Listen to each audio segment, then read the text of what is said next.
Hello guys, good evening, good morning, good afternoon. Good news po sa mga nagsusubaybay sa aking mga alaga.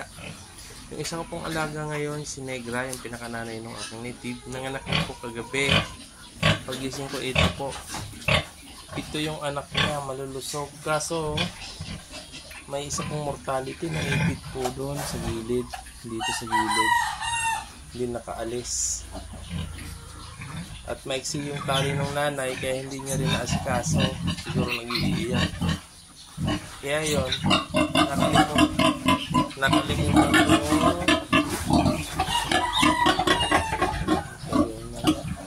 nakalimutan kong habaan yung tali niya.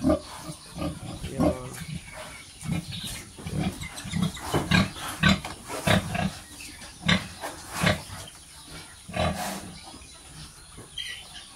Kasi yung isa na yun, mukhang mahina yun Parang may nakain siyang ano.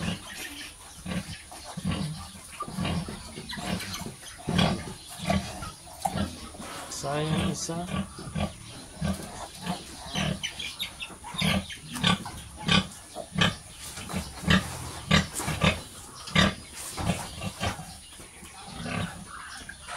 Yan. Bali yan po muna. Akala ko tatayo yung nanay. May mga pusod pa.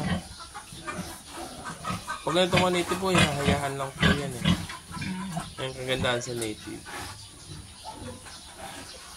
Yan, pito po yan, pito. So yan po muna ang aking ma-share ngayon. Yung isa namatay, yung naipit. 8 po sana yung anak niya. Dati 8 rin yung anak niya. Pangalawa niyang panganganak to 8 na naman. So maganda na po to. Maganda na po ito yung uli. Mayroon na naman akong mga bagong cute na alaga. So yan muna po ang aking may share ngayon. At kagising ko lang po. Ngayon po nakita ko may mortality. May patay sa gilid na ipit.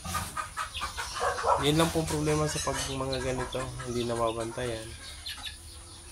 Yan, pwedeng pag may tali, hindi niya maikutan dahil nanganganak siya. So, yun muna po. Salamat po sa mga nanonood. Pasensya na po kayo, bihira lang po makapag-upload.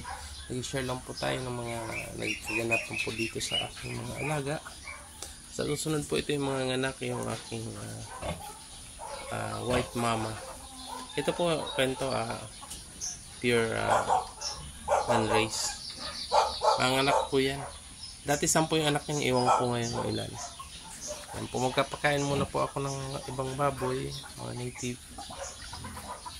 At yung iti ko nga ng itlog, isa lang yun ng itlog. Yung mga alaga ko naman ditong ipik. Kapakainin ko na po yung mga alaga ko dyan. Nagawa ko na po yung kulungan kasi wala pang bubong.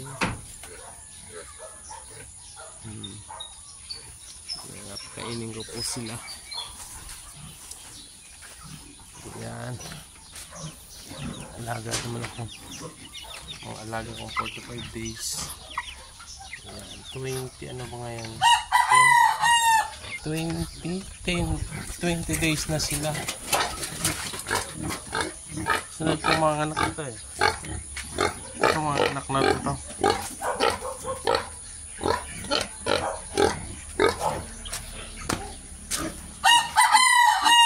Yung dalawa kong biik. Ayan. Dalawang ulit yun. Ayan, malaki na.